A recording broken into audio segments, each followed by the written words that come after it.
When my mother's name popped up on my phone screen Thursday night, I felt a familiar tension in my shoulders. Marion Worth rarely called just to chat. Usually her calls meant trouble, a demand, or another emotional blackmail. I stared at the vibrating phone for a full 20 seconds before answering. Dahlia, her voice sounded hoarse like she was crying. I need you to come home. I stood at the window of my apartment in Seattle, staring out at the gray fall sky and the rain beating down on the windows. 8 years had passed since I'd called Peoria home. What happened? I asked, trying to keep my tone neutral. Yeah, her voice trailed off and she sighed convulsively.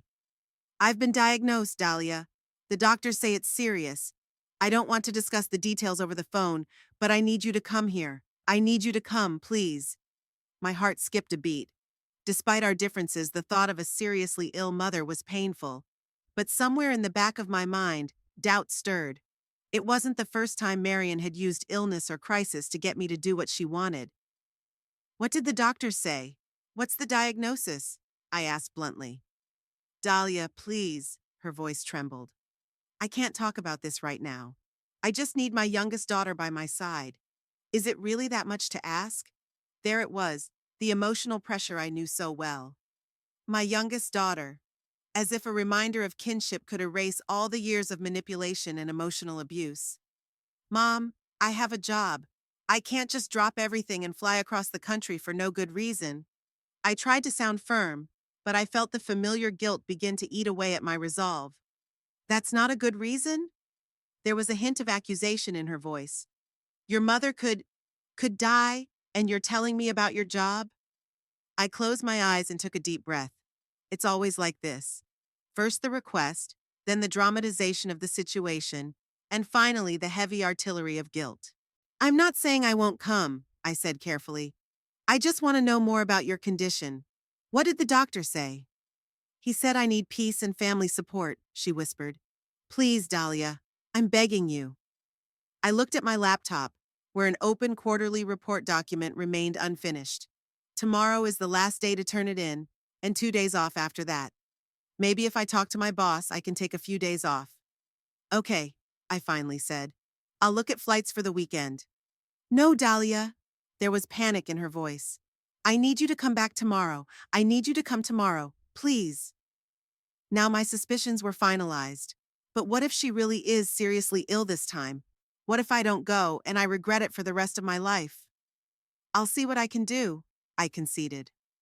After the call, I stood at the window for a long time, watching the raindrops leave tracks on the glass. 8 years ago, I swore to myself that I wouldn't let myself be manipulated anymore. I built a new life here, thousands of miles away from Peoria and its stifling atmosphere. My apartment, though small, was my true home. Walls painted in the mint green color that would so annoy my mother. Bookshelves filled with environmental science books and old vinyl records. No lace doilies, porcelain figurines, or gilt-framed family photos that littered the house in Peoria. I picked up the phone and texted my boss. Joan had always been sympathetic, and if it hadn't been for the annual report, the vacation would have been easy. But now I was asking for an exception. Family emergency, Joan. Mom's seriously ill and needs to fly to Illinois right away. I can have the report done remotely by Friday night.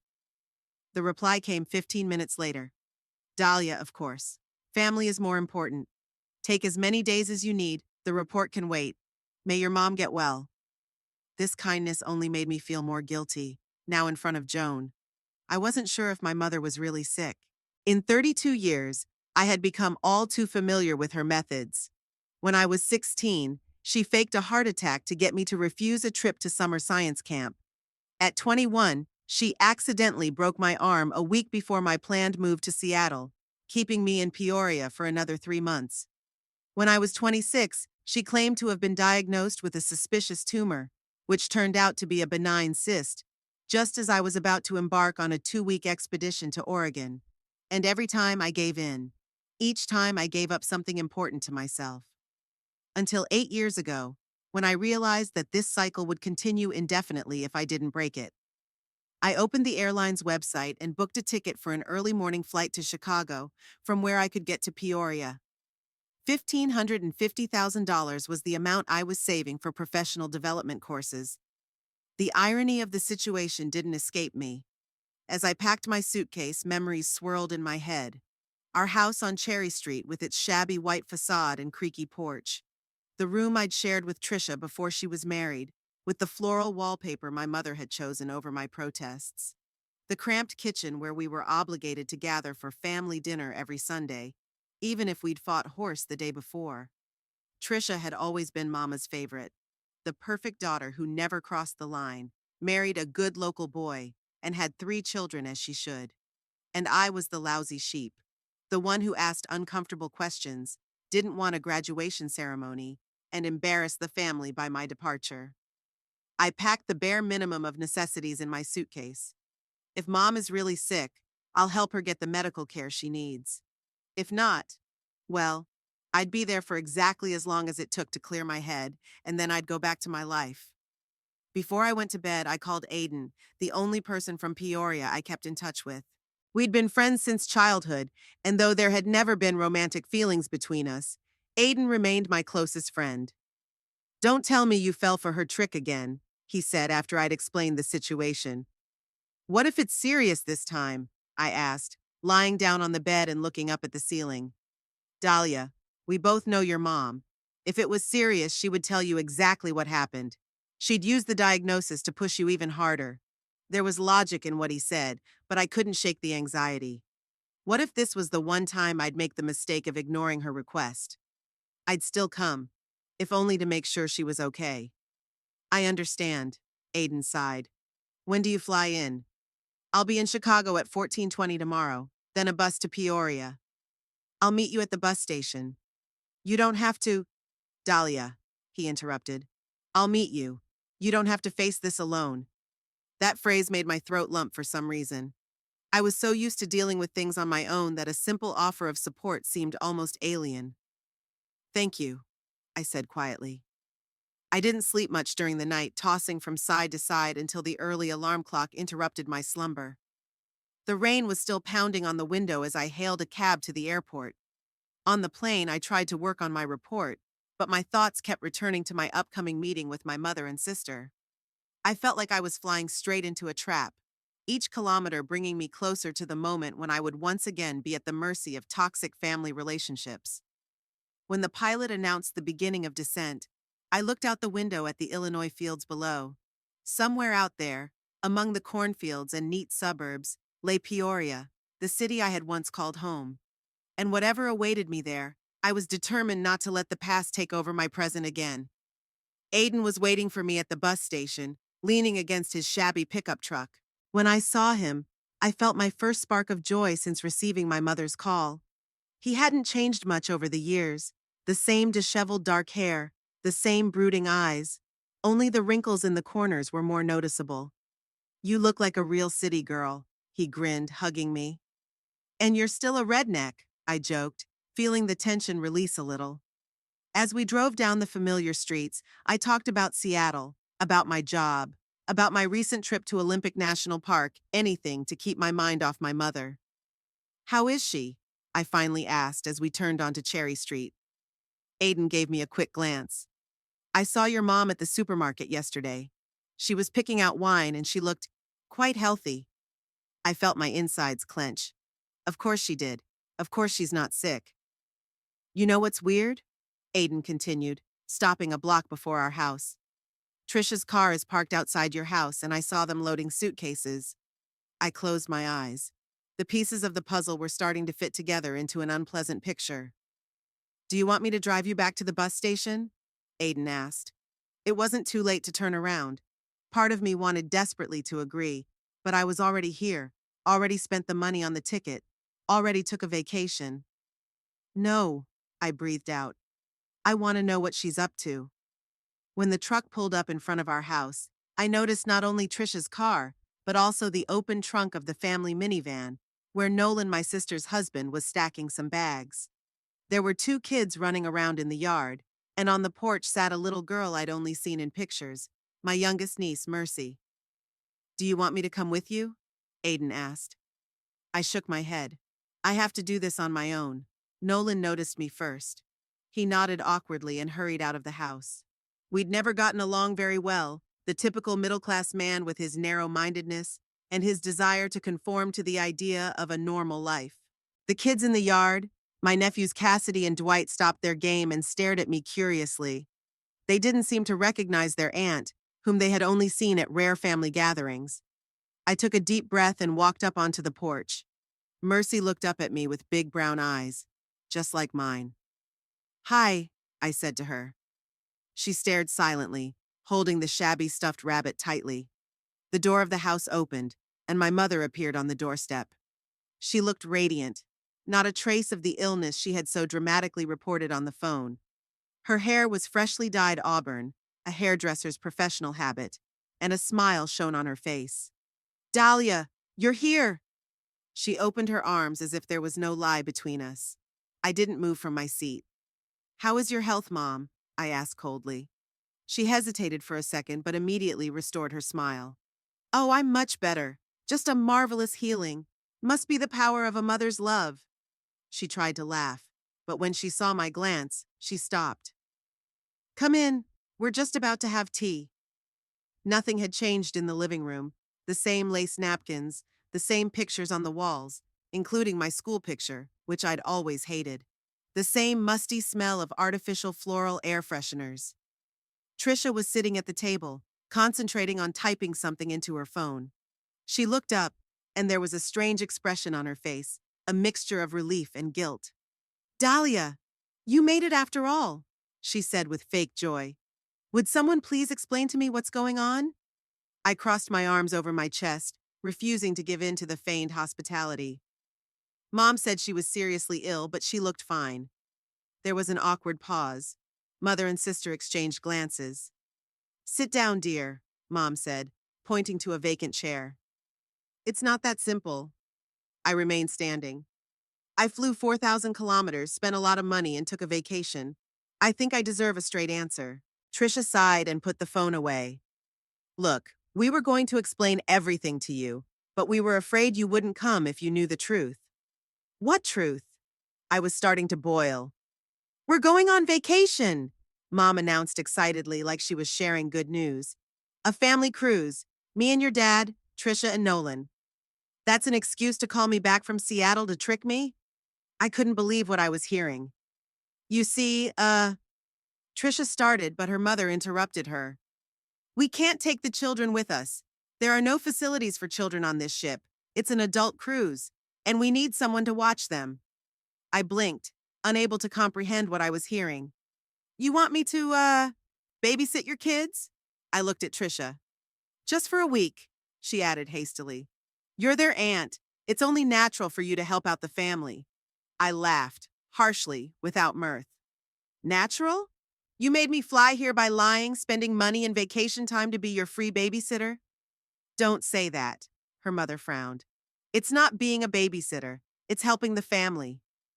"You could have just asked," I said, feeling the anger rising in a wave. "Call and honestly say, 'Dahlia, we need your help.'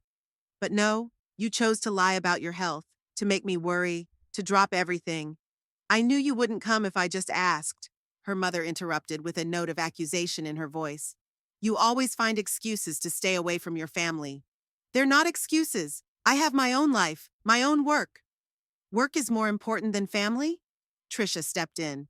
"Is that why you missed Cassidy's birthday last year? And Mercy's christening?" I bit my tongue to keep from saying that I'd missed them on purpose, so I wouldn't see the fake smiles or hear the passive-aggressive comments about my wrong life. Nolan entered the room carrying some folders. "Dahlia," he nodded. "I'm glad you could make it. The kids will love spending time with their aunt." "I didn't agree to this." I gritted my teeth. "But you're already here," Nolan shrugged. "What difference does it make?" I felt myself blush with anger. "The difference is that I was tricked, used, and you expect me to just go along with it?" "Don't be so dramatic." Trisha rolled her eyes. "It's just a week. A week with 3 kids I know nothing about. I have no experience in caring for children. I don't know what they like, what their routines are." "I'll leave the instructions to you." Trisha brushed it off. "It's very simple. Feed them. Make sure they don't kill themselves. Put them to bed." Her dismissive tone was the last straw. No, I said firmly. I won't do it. You'll find another way out. My mother and sister exchanged a look I remembered all too well from my childhood, the look of accomplices preparing a new manipulation. Dahlia, my mother began softly, stepping closer and placing a hand on my shoulder. You don't realize how important this is to us. Your father and I haven't been on a real vacation in 15 years. Trisha and Nolan deserve a vacation from the kids, too. Did I deserve to be cheated? We were desperate, Trisha sighed. The babysitter canceled at the last minute and the ship leaves tomorrow morning. It's not my problem. You'd leave your family in the lurch? There's a familiar note of accusation in my mother's voice. After all we've done for you? I took a step back, trying to break free of this emotional blackmail. What did you do? Made me feel like an outsider in my own family? Constantly criticized my decisions? Or are we talking about the times you ignored my problems because they didn't fit into your idea of normal? At that moment, the kids came running into the room. Dwight, my 8-year-old nephew, came rushing in like a little hurricane, waving a plastic dinosaur. Mom, can I take the Tyrannosaurus on a cruise? He shouted, but when he saw me, he froze. Who are you?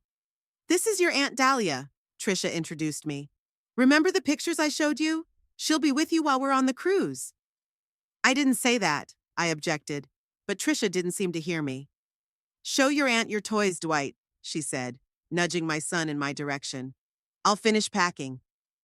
Cassidy appeared in the doorway, holding little Mercy's hand. Unlike her energetic brother, Cassidy seemed quiet and wary. She watched me carefully with her serious eyes. Dahlia, you're not going to leave them, her mother said softly but with pressure. They are your flesh and blood. I looked at the 3 children and felt cornered. If I said no, they'd probably leave anyway, and the kids would be alone. Or they'll find some random babysitter who might be irresponsible. I can't believe you're doing this to me, I said quietly. We'll leave you money for food and everything you need, Trisha continued, ignoring my words. There's plenty of groceries in the fridge, and there's pasta and cereal in the cupboard. Trisha, can you hear me? I'm not. Here's a list of phone numbers. She handed me a sheet.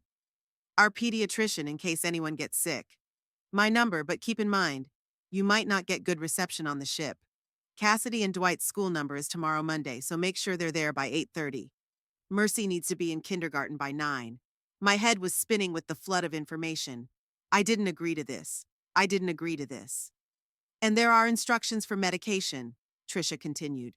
Dwight has a peanut allergy, don't forget that. Mercy had to be put to bed no later than 8, or she'd be cranky all the next day. I watched my sister methodically hand over control of her children's lives to me, as if it were the most natural thing in the world, as if I had no right to refuse. I hate you, I whispered, knowing they wouldn't take it seriously. We'll talk about it when we get back, Trisha patted my shoulder. Now I'm going to go help Nolan finish with his luggage. We're leaving early in the morning, so don't worry. You'll be woken up by the alarm clock I set for 6 in the morning. Mother smiled her fake smile at me. I'm so glad you're finally spending time with your nephews. It will strengthen the family bond. She left the room, leaving me standing in the middle of the living room with 3 pairs of childish eyes looking at me with curiosity and some apprehension. Your hair is a weird color, Dwight said, pointing to my dark blue strands. You have a weird-colored dinosaur, I countered, pointing to his bright pink Tyrannosaurus. As far as I knew, they weren't pink. To my surprise, Dwight smiled broadly. That's a special Tyrannosaurus. It can change color like a chameleon to hide from enemies. I couldn't help but smile back. At least the kid had an imagination. Cassidy was still watching me with suspicion. Are you really going to be with us for a whole week? She asked in a quiet voice. I looked at her, then at Dwight, then at little Mercy, who was sucking her thumb, clutching the stuffed rabbit tightly to her. It's not their fault their mother and grandmother are manipulative. I guess it is, I sighed. For the rest of the day, I watched my in-laws prepare for their dream vacation, leaving me with the consequences of their deception. They fussed around the house, checking lists, packing the last of their belongings, completely ignoring my quiet anger. In the evening, when the kids were already asleep, I took Trisha aside for one last try. Do you realize this is wrong? I asked. The way you did to me? She looked at me with slight irritation. Dahlia, sometimes you have to go to extreme lengths for your family. Someday, if you have kids, you'll understand. Don't use my not having kids as an argument, I snapped back. I'm just saying that family comes first. Trisha shrugged. It's like you're always looking for reasons to stay away from us. Maybe because every time I'm around you, I'm being used? Trisha sighed, as if talking to a confused child. We're not using you. We're asking for help. You lied to me. We did what we had to do, she said firmly. And you know what? You're here. You're going to help your family. And deep down, you know it's the right thing to do. I looked at my big sister, so sure she was right, and I realized that any argument was useless.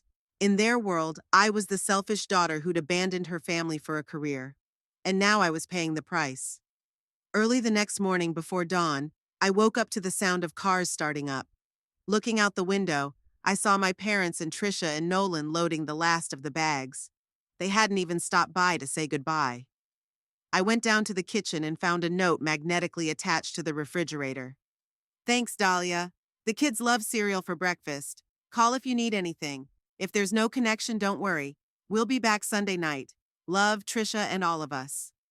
I crumpled the note in my fist and tossed it in the trash. Outside the window, I could hear the sound of cars pulling away. They drove away, leaving me alone with 3 children I knew almost nothing about. I sank into a chair and covered my face with my hands. The trap slammed shut. The alarm clock went off at 6, just like Trisha had promised. I struggled to pull my head off the pillow, feeling completely wrecked. I'd spent half the night trying to find a way out of the situation.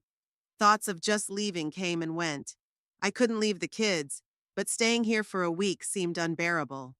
In my old room where Cassidy slept now, there were still traces of my teenage rebellion, the posters of rock bands my mother had never decided to take down, the ragged biology books on the shelf, the sticker hidden behind the closet that read, "Run while you can," my personal motto in high school. I got up and headed for the bathroom, trying not to make any noise so as not to wake the kids. On the way, I stopped at Mercy's bedroom door. The door was ajar and I peeked inside. A small figure was sleeping peacefully, cuddling a stuffed rabbit. She had my curly hair and my stubborn chin. I felt a strange thrill. I'd never noticed before how much we looked alike. In the bathroom, I stared at my reflection in the mirror. Dark circles under my eyes, blue strands of hair poking out of a careless bun. I looked like someone who was completely unprepared for the responsibility of 3 children.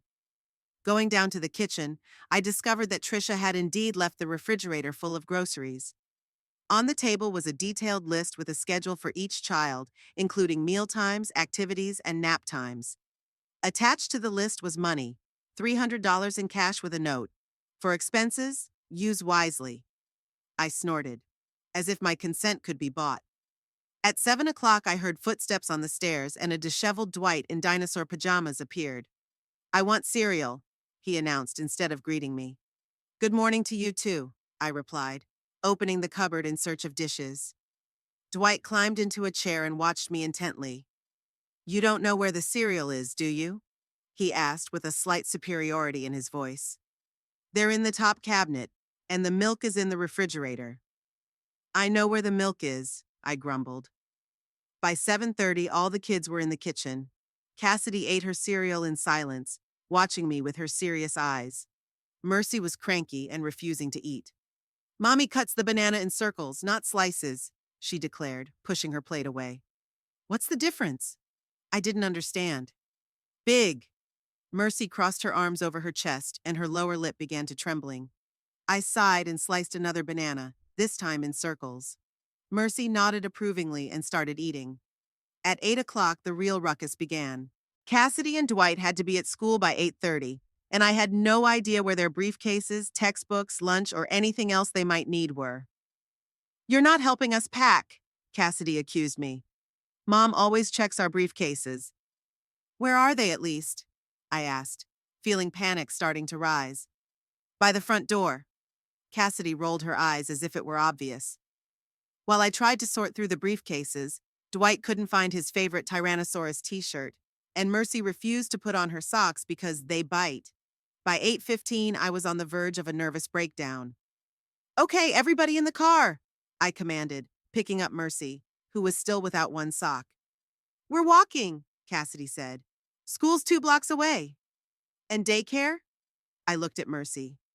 It's right next to the school, Cassidy said with the look of someone explaining the obvious to a complete idiot. We left the house and I locked the door, double checking that I had my keys. Dwight sped ahead, ignoring my cries to stop. Cassidy walked silently, her back straight, clearly distancing herself from me. Mercy insisted I carry her in my arms, which was getting harder with each step. At the school gate, we met other parents who eyed me curiously. You must be Dahlia, said a woman with a flawless haircut and pearl earrings. I'm Heather, Cassidy's best friend's mom. Trisha told us you'd be watching the kids. When did she tell everyone? I muttered. Oh, she posted in the parent chat room yesterday. Heather smiled. It's so nice of you to help your sister. Family is so important, isn't it? I smiled, strained, not wanting to start a discussion about the fact that I'd been effectively trapped. After Cassidy and Dwight disappeared to school, I took Mercy to daycare, where I ran into a new problem. We need an adult to fill out a form if it's not a parent, the teacher informed me as she handed me the form. I'm her aunt, I explained. Yes, we need official authorization from the parents that you can pick up the child. Her parents are on a cruise in the middle of the ocean. The teacher shrugged. Rules are rules. I ended up having to call Trisha, who thankfully hadn't sailed yet and could email a photo of the signed permission slip. When I finally made it back to my parents' empty house, it was almost 10 o'clock. I collapsed on the couch, feeling squeezed like a lemon, and it was only day one. I pulled out my cell phone and dialed my supervisor's number. Joan, I need more time, I said, feeling terrible. The situation was more complicated than I thought. Of course, Dahlia. Her voice was full of sympathy. Family always comes first.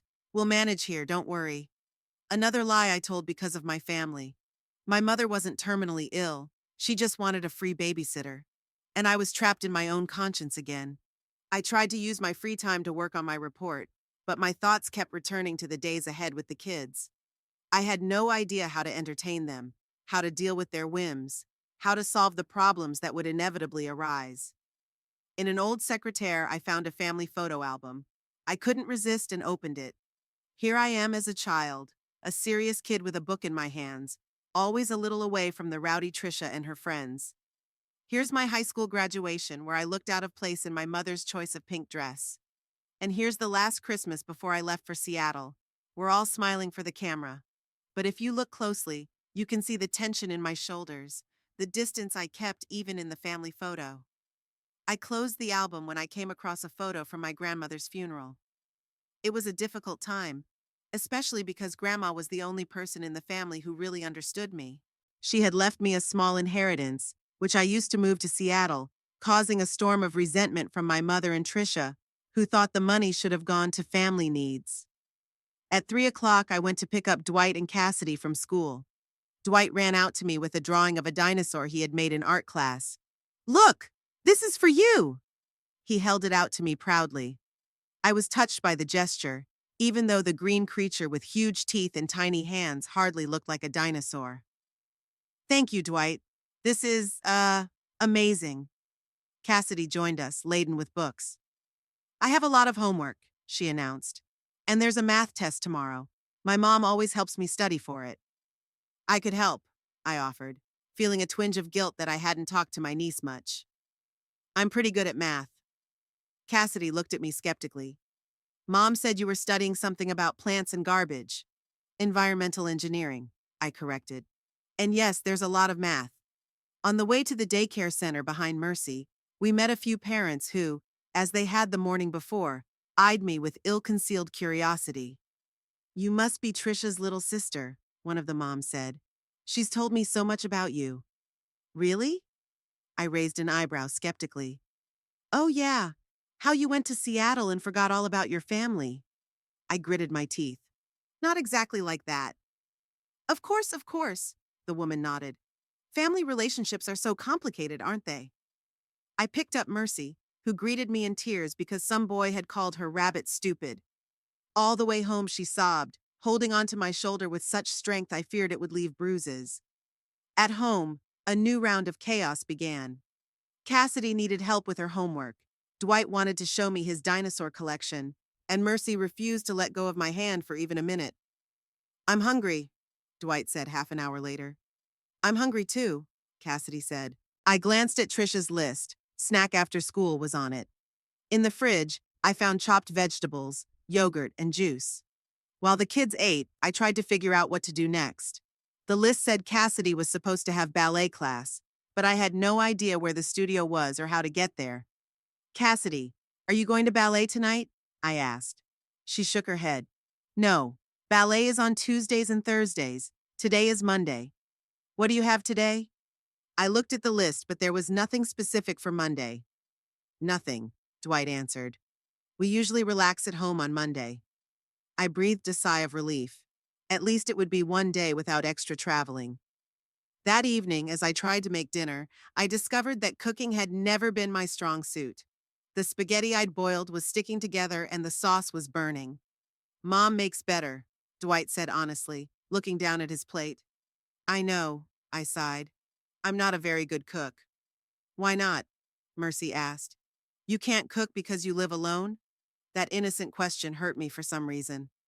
I just, I have different priorities." "What are priorities?" Mercy tilted her head. "They're things you think are important," I explained. "Cooking a meal isn't important?"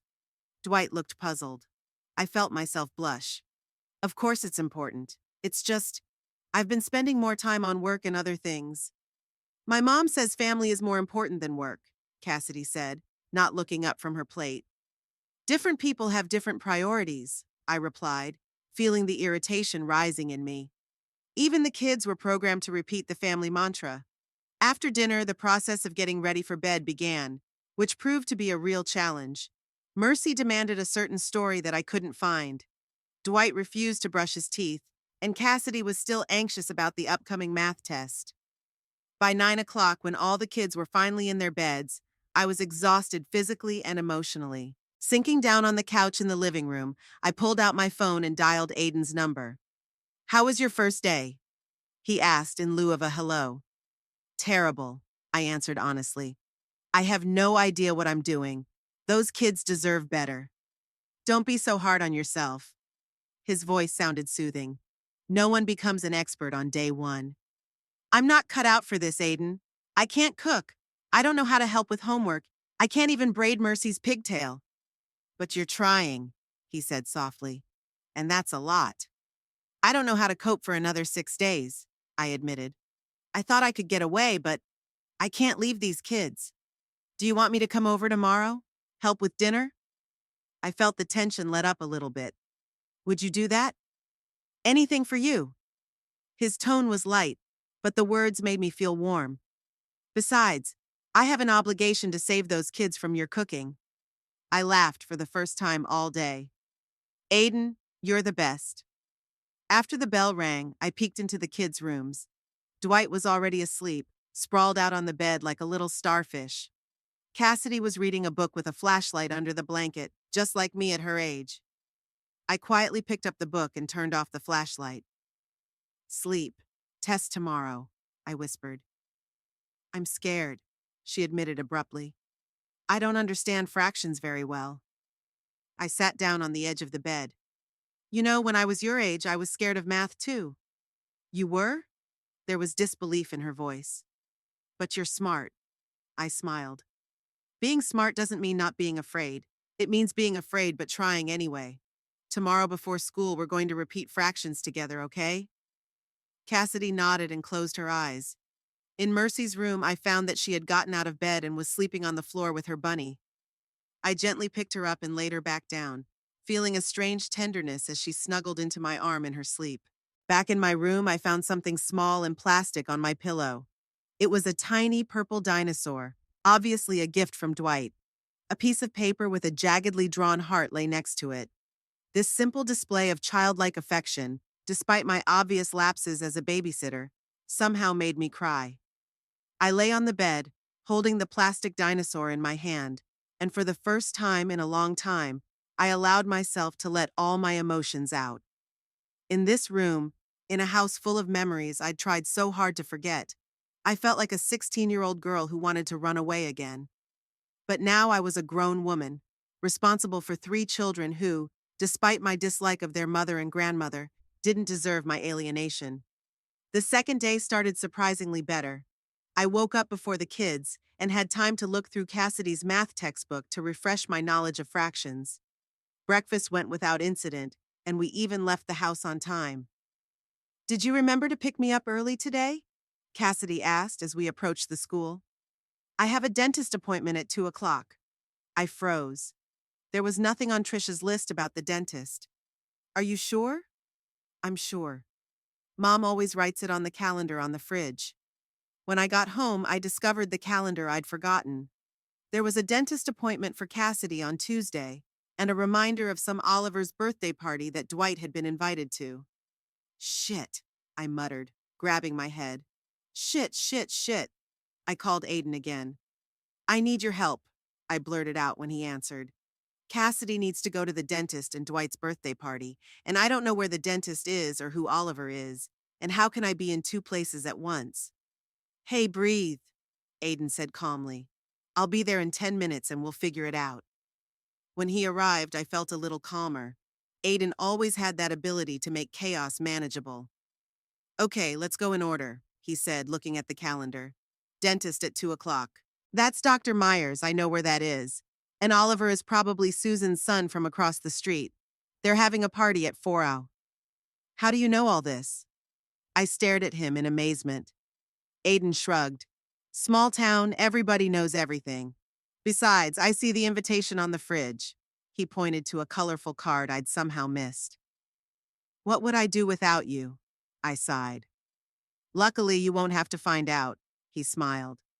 I can take Cassidy to the dentist while you're at Dwight's birthday party. What about Mercy? You can take her with you. Kids her age usually come to these parties too.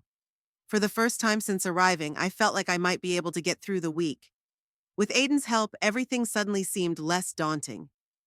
Aiden, I looked at him gratefully. You're saving my life. I'm just helping a friend, he replied. But his eyes said something more. By the way, I brought groceries for dinner. I think the kids will appreciate some real food after your spaghetti. I poked him lightly in the shoulder. Hey, they weren't that awful. Cassidy told me they were like glue. He laughed. I rolled my eyes. Traitor. The whole day was a lot of running around, but it was easier with Aiden. He actually knew where the dentist was, and he took Cassidy there while I took Dwight to Oliver's birthday party, dragging a reluctant Mercy along with me. In the evening, when the kids were finally fed, this time with delicious lasagna Aiden had made, and put to bed, Aiden and I sat on the porch with a bottle of wine he'd thoughtfully brought. Thank you, I said, looking up at the starry sky. I couldn't have done it without you. Of course you could, he argued. You're stronger than you think. But not that. I'm not cut out for married life. Aiden turned to me. Why do you think that? I shrugged. Look at me. I can't cook. I don't know how to deal with kids. I live alone on the other side of the country. So? Aiden shook his head. That doesn't make you incapable of loving or caring. I looked away. My mother always said there was something wrong with me, that I was too cold, too rational. Your mother is wrong, Aiden said firmly. I've known you all my life, Dahlia. You're not cold. You're just defending yourself against people who've tried to break you down to their standards. His words hit something deep inside me. Maybe he's right. Maybe it wasn't that I wasn't capable of intimacy, but that I'd learned to keep my distance from those who hurt me. I've missed you, Aiden said quietly, staring into his glass. All these years, I felt my heart quicken its rhythm. I missed you too, I admitted. You're the only thing I miss about Peoria. He smiled and raised his glass. To unexpected reunions. I clinked my glass with his, and for helping me in crisis situations. We sat in silence for a while, enjoying the cool evening air and each other's company. For the first time since I'd arrived, I felt like maybe this week wouldn't be a complete disaster. With Aiden by my side, I could handle anything, even 3 naughty nephews and the ghosts of the past that lurked in every corner of this house. By Wednesday, I was starting to get into some sort of rhythm with the kids. The morning rush was still chaotic, but I already knew where the briefcases were, which cereal each child preferred, and how to braid Mercy's pigtails. Aiden stopped by every night to help with dinner, turning what could have been a nightmare into something almost bearable. After dinner, when Mercy was down for her afternoon nap and Cassidy and Dwight were doing their homework, I decided to search the house for board games. Climbing up into the attic, I turned on the light and looked around. The room was littered with boxes, old furniture, and dusty suitcases. I started going through the boxes looking for games. One of them revealed old board games, Monopoly with missing pieces, Scrabble, and a nearly complete set of Cluedo. That should be enough to keep the kids occupied for a couple of evenings. As I was about to leave, I noticed a box labeled Family Correspondence. Curiosity got the better of me, and I opened it. Inside were neatly bound stacks of letters and postcards. I picked up the top stack. They were letters from my Aunt Eleanor, Mom's sister from California. We rarely saw her, and Mom always said my aunt wasn't interested in our lives. I unfolded one of the letters, dated the year I graduated from high school. Dear Marion, thank you for the pictures of Dahlia in her graduation gown. She has grown up to be such a beautiful and smart girl. I am so proud of her scholarship to Washington University. I would have loved to attend graduation as we discussed, but I understand your concern. I hope you'll give her my gift and tell her how proud I am of her. I frowned. Aunt Eleanor wanted to come to my graduation? Mom had never mentioned it, and I'd never gotten any gift from her. I continued reading the letters, and with each new revelation, my heart beat faster and faster. My aunt wrote regularly, inquiring about my progress, sending gifts that I never received. In one of the letters, she mentioned that she was inviting me for the summer, an invitation I had never heard of. In the depths of the box, I found a stack of postcards signed with my name and addressed to my aunt. Cards thanking me for gifts I'd never seen. Cards apologizing that I couldn't make it because of a summer part-time job. They were all written in my mother's handwriting, mimicking mine. I felt the room begin to spin. All my life, my mother had said that Eleanor's family didn't care about us. I believed her and never tried to contact my aunt on my own. Under a stack of cards, I found an envelope labeled Financial Aid for Dahlia. Inside was a check for $5,000 from my aunt, dated the month I entered college, with the notation for apartment rent and textbooks. I'd never seen that money before. My mom said I'd have to live in the dorms because we couldn't afford a rented apartment. In another box, I found my mother's diary that she kept when I was 16. Dahlia started talking about summer science camp again. I don't understand why she would want to do that. Trisha was never interested in such things, and she grew up perfectly normal. I'm afraid that if Dahlia keeps going in this direction, she'll never start a family. I can't let that happen. I remembered that day. Mom hadn't said we couldn't afford camp. Instead, she had a heart attack, the symptoms of which disappeared as soon as I canceled the trip. As I continued rummaging through boxes, I found a scrapbook of Trisha's scrapbooks. There were pictures of her high school years, records of her accomplishments. But what struck me most was a page titled Dahlia's Oddities. On it, Trisha kept a list of my abnormal habits. Prefers books to people, refuses to wear dresses, not interested in boys, possibly lesbian. The last entry was especially painful because Trisha knew about my first high school crush on Jason. As I came down from the attic with a box of games and a heavy heart, I heard Dwight's voice. Aunt Dahlia, what were you doing up there for so long? Looking for games for us, I said, trying to sound normal. Look what I found. His eyes lit up. Cool. Can we play now? Homework first, I answered automatically. I looked over his shoulder. He was writing a story about a dinosaur who was friends with a boy. That's a good story, I praised him. Really? He looked at me hopefully. Mom says I should write about real things, not dinosaurs. I felt annoyed at Trisha. Imagination is just as important as reality. Some of the greatest scientists have been great dreamers. Cassidy walked into the room with his math notebook. I finished my homework. Can I watch TV? Sure, but not too loud. Mercy's still asleep. Cassidy settled down on the couch, but instead of cartoons, she turned on a documentary about animals. Do you like those shows? I asked in surprise. She nodded, embarrassed. Yes, but don't tell Mom. She thinks I should watch something more girly. Why are you hiding this from Mom? She says I should be more like her, be popular, interested in fashion and boys. But you're 10 years old, I pointed out. My mom was already the most popular girl in class when she was my age. Cassidy said it like she was quoting something she'd heard many times before. I felt a chill run down my spine. History was repeating itself. Trisha was doing to her daughter what my mom had done to me, trying to mold her into a copy of herself. What do you like besides documentaries? I asked. I like to read books about dinosaurs like Dwight, and I want to be a paleontologist when I grow up. That's a wonderful dream, I said sincerely. My mom laughs when I talk about it. She thinks I'll be a teacher like her. You know, people often want their children to follow in their footsteps, but that doesn't mean they have to follow that path. Like you? You didn't stay in Peoria like Grandma wanted you to. I smiled. That's right. I chose my own path. And are you happy? That simple question caught me off guard. Was I happy? I loved my job, my apartment, my independence, but sometimes I felt lonely. Yes, I answered. I'm happy to be me. In the evening, Aiden arrived with groceries for dinner. Even Mercy, who was usually shy, happily rushed over to meet him. Adie! She shouted, holding out her arms. Hello, Princess. Aiden picked her up in his arms. How's my favorite 5-year-old doing? While the kids were busy playing, we made dinner together.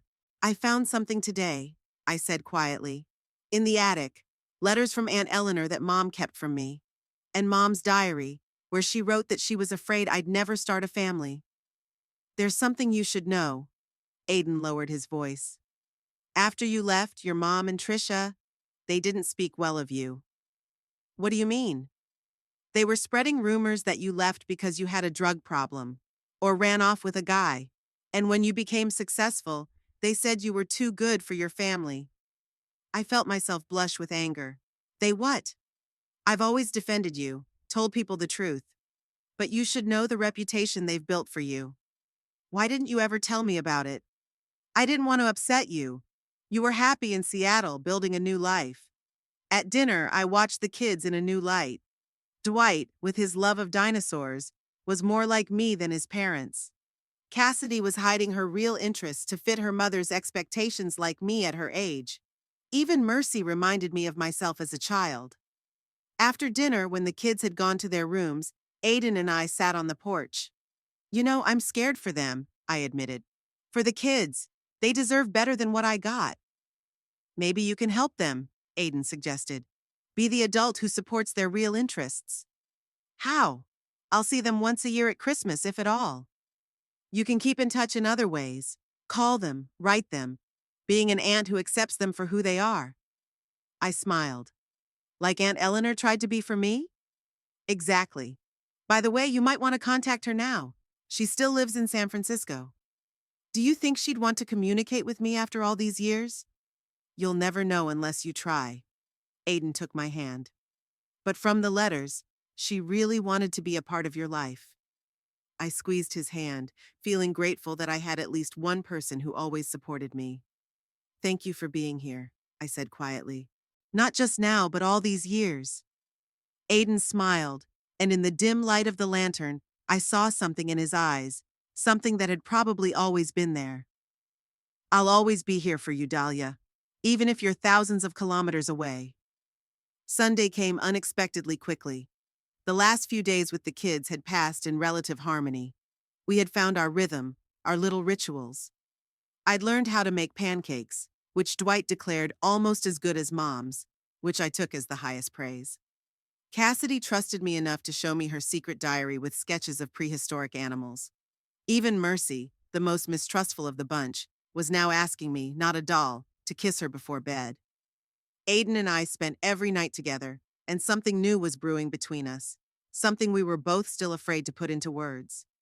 He'd offered to let me stay in Peoria for a few days after my family returned so we could spend time together, and I'd almost agreed. But I knew in my heart that as soon as Trisha and Mom returned, everything would change. I diligently cleaned the house, washed the dishes, even baked cookies, not for them, but to show the kids that I had tried my best.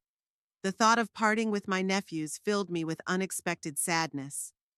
I'd grown more attached to them over the week than I'd ever imagined. Aiden helped me pack my suitcase. My return flight was booked for Sunday night, and though I could change it to later, some part of me wanted to leave before my family returned, to avoid confrontation. But I knew I had to stay, if only for the sake of the kids. Are you sure you want to be here when they come back? Aiden asked, closing my suitcase. No, I answered honestly. But I have to. I want to see the kids one more time before I leave. He nodded, understanding. I can stay with you if you want. I shook my head. This is something I have to handle on my own. But thank you. The kids had been excited all day about their parents' impending return. Dwight asked every 5 minutes if they were coming soon, and Mercy pulled out her best outfit and demanded that I braid her special braid. Cassidy was the only one who seemed strangely quiet. Aren't you glad Mom's coming back? I asked, helping her pack her books for tomorrow. She shrugged. Of course I am. It's just, it was different with you. Different good or bad. Different, calmer, she finally said. You didn't force me to be someone else. Her words broke my heart. I hugged her, trying not to show how moved I was by that simple admission. You know, Cassidy, you can be yourself, even if others want you to be someone else. It's your life, and only you decide who you're going to be. She nodded gravely, a gesture too mature for her 10 years. I know. I'll remember. I heard the cars pull up before the voices were even heard. Dwight rushed to the door, Mercy behind him. Cassidy moved more slowly, almost reluctantly. I took a deep breath, preparing myself. The doors swung open, and the house erupted into noise. Excited voices, laughter, the clatter of suitcases. Children rushed to hug their parents. I stood back, watching the family reunion with a strange sense of detachment. Dahlia! My mother spotted me and opened her arms. How was your week? Did the kids give you too much trouble? Her tone was too cheerful, too fake. She looked rested and tanned, not a trace of the illness she had so dramatically reported on the phone. It's been a great week, I replied discreetly. Trisha, meanwhile, was looking around the house with mild disapproval. Oh, did you change the curtains in the kitchen? And what's that smell? Did you use a different detergent? I gritted my teeth. Of course, the first thing she noticed wasn't that the kids were healthy and happy, but the minor changes in the house. The kids have had dinner, I said, ignoring her remarks. I made lasagna. There's enough left for all of you. Lasagna? Trisha raised her eyebrows. But it gave Dwight an upset stomach. No, Mom, Dwight objected. Aunt Dahlia's lasagna is delicious, and my stomach is fine. Well, then you're lucky. Trisha patted him on the head, but there was irritation in her voice. My father, who always stayed out of family dramas, patted me awkwardly on the shoulder. Thank you for looking out for them, Dahlia. We appreciate it. At least one person in this family is capable of simple gratitude, I thought. I've packed my things, I said, trying to sound neutral. My flight leaves in 3 hours. That soon? My mother frowned. Don't you want to stay the night? Tell us about your week? I took the tickets right after you got back, like we agreed, I reminded her. I have to get back to work. Of course your work, Trisha rolled her eyes. Always comes first. I felt anger rising inside, but I held it back, not in front of the kids. Mercy, would you like to show your mom your drawings? I offered to distract from the conflict that was brewing. You've drawn so much this week. Mercy enthusiastically dragged Trisha over to her creations, giving me the opportunity to retreat to the kitchen. I was about to quietly gather the last of my things and leave, avoiding an unnecessary scene. But my mother followed me. Dahlia, we need to talk, she said, closing the kitchen door behind her. About what? I continued to gather my cooking supplies that Aiden had brought to help me cook. I found a mess in the attic. Her voice was accusatory. You were going through our personal belongings. I froze. Of course she'd noticed. Probably the first thing she did was check to see if I'd discovered her secrets. Yes, I was looking for board games for kids, I answered calmly. And I found something interesting. Letters from Aunt Eleanor, for instance. Mom turned pale.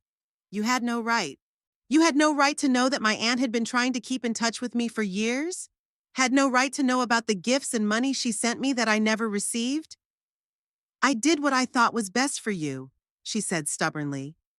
Eleanor had always been a bad influence.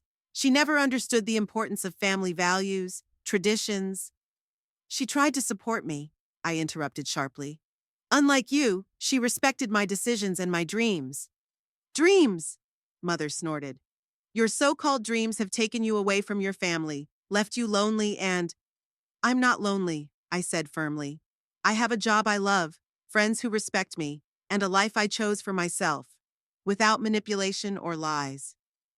At that moment, Trisha walked into the kitchen. She must have heard the raised voices. What's going on? She asked, shifting her gaze from me to my mother. Your sister thinks she has the right to judge the way I raised you, my mother said with a dramatic sigh. I'm not judging, I objected. I'm just finally seeing the truth. The whole truth, including your Dahlia Weirdness album, Trisha. Trisha blushed. You've been going through my stuff? And you've been lying about me behind my back, I countered. Spreading rumors about drugs, about boyfriends? Really? Where did you… Trisha started, but stopped when she realized. Aiden, he was always on your side. At least someone was, I said bitterly. Unlike my own family. We've always supported you, exclaimed my mother. Who paid for your education? Grandmother and Aunt Eleanor, by the looks of it. I crossed my arms across my chest. And you embezzled their money. Don't be silly. My mother fixed her hair nervously. I was using it for the family's needs, like I was supposed to. For my own needs, I corrected her. Like my time, my attention, my life. It was always about you, your wants, your ideas of what a family should be. Trisha stepped forward. You've always been selfish, Dahlia.